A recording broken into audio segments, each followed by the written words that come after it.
Friends, आज की video में मैं शेयर करूंगी किस तरह से आप बारिश में अपने प्लांट की देखभाल कर सकते हैं और उसमें कौन सा फर्टिलाइज़र ज़रूरी है। अभी तक हम सारे फर्टिलाइज़र गर्मियों के हिसाब से अपने प्लांट्स को देते रहे हैं, लेकिन अब हमें थोड़ा सा फर्टिलाइज़र चेंज करना होगा, उसको देने का तरीका भी चेंज करना होगा, जिससे कि बारिश में प्लांट को किसी तरह की समस्या ना हो, पौधे अच्छी तरह से ग्रोथ कर सकें। बारिश में लगातार पानी गिरने की वजह से मिट्टी में नमी रहती है, इसलिए इस बात का ध्यान रखें।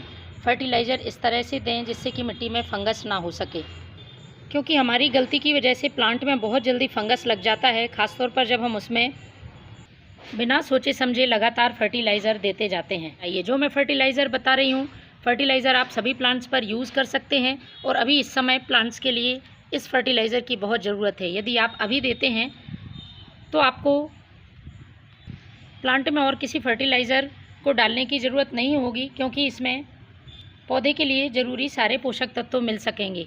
इसके साथ ही इस समय बारिश में प्लांट की इंसेक्ट से सुरक्षा बहुत ज़रूरी है।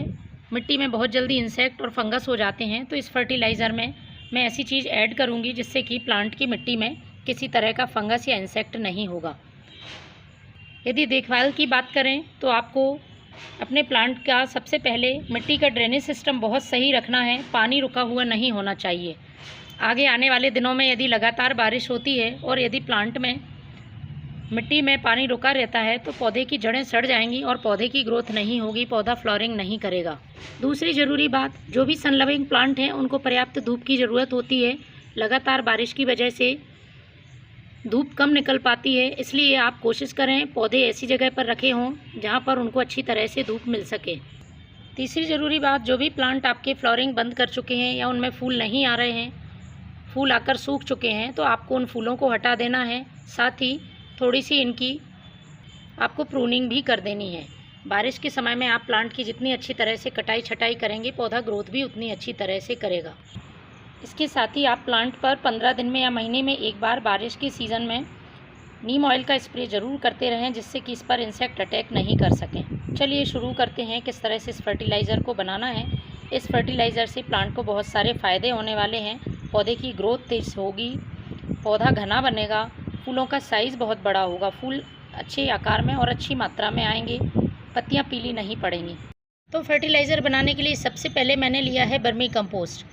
बर्मी कंपोस्ट सभी मैक्रो माइक्रो न्यूट्रिएंट से भरपूर होता है और पौधे की ग्रोथ बढ़ाने में बहुत मदद करता है। बर्मी कंपोस्ट आप सभी प्लांट में डाल सकते हैं, किसी तरह का साइड इफ़ेक्ट नहीं करता है। तो मैंने एक मुट्ठी बर्मी कंपोस्ट लिया है। प्लांट की संख्या के हिसाब से आप कम ज़्यादा इस फर्टिलाइज़र को बना सकते हैं। मिट्टी को उपजाऊ बनाने में भी बहुत मदद करता है, इसलिए मानसून के सीज़न में आपको इस फर्टिलाइज़र का यूज़ ज़रूर करना चाहिए। यदि आपके पास बर्मी कंपोस्ट नहीं है तब आप पुराने गोबर का खाद इस्तेमाल कर सकते हैं। इसके बाद दूसरी जो चीज़ लेनी है वो फूलों वाले पौधों के लिए बहुत ही फ़ायदेमंद है। ये है यूज़ की हुई चाय पत्ती। ये प्लांट की सॉइल को एसिडिक करने का काम करती है, साथ में इसमें जो नाइट्रोजन होता है पौधे की ग्रोथ में बहुत मदद करता है। तो ये चाय पत्ती का यूज़ आपको अपने प्लांट्स पर करते रहना चाहिए, लेकिन यूज़ की हुई चाय पत्ती का यूज़ करते समय इस बात का ध्यान रखें, ख़ासतौर पे बारिश के सीज़न में यदि आप यूज़ कर रहे हैं तो ये पहले से अच्छी तरह से धोकर सुखाई गई हो। यदि आपके पास यूज़ की हुई चाय पत्ती नहीं है, सूखी हुई, तो फिर आप फ्रेश टी लीफ का यूज़ कर सकते हैं।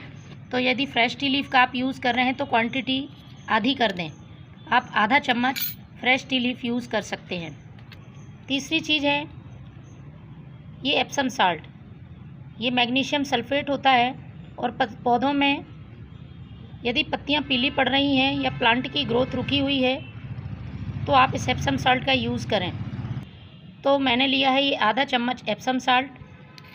अब चौथी चीज़ जो ऐड करने वाली हूँ वो प्लांट की सॉइल में किसी तरह का इंसेक्ट होगा, चींटियाँ होंगी या फिर फंगस होगा, उनको दूर रखने में मदद करेगी। इसके साथ ही जड़ों के विकास के लिए बहुत ही हेल्पफुल रहेगी। तो मैं ले रही हूँ ये आधा चम्मच दालचीनी पाउडर। यदि आप दालचीनी पाउडर का यूज़ नहीं करना चाहते हैं तो नीम खली का यूज़ कर सकते हैं। दालचीनी को लेने का मकसद ये है कि यदि आप इसको यूज़ करते हैं तो जड़ें बहुत तेज़ी से विकसित होती हैं, क्योंकि हम सबको पता है कि दालचीनी पाउडर एक रूटिंग हार्मोन की तरह काम करता है। तो यदि हम इसको देते हैं तो हमारा प्लांट बहुत तेज़ी से ग्रोथ करेगा और पौधे में किसी तरह के इंसेक्ट कीड़े नहीं लगेंगे। अब आपको मिट्टी स्टेम से थोड़ी दूर हल्की कर लेनी है। इस तरह से किसी भी फर्टिलाइज़र को डालने के पहले आप गुड़ाई करें और इसको आपको इन चारों चीज़ों के मिश्रण को इस तरह से मिट्टी के चारों तरफ डाल देना है। इसके बाद आप पानी डाल दें।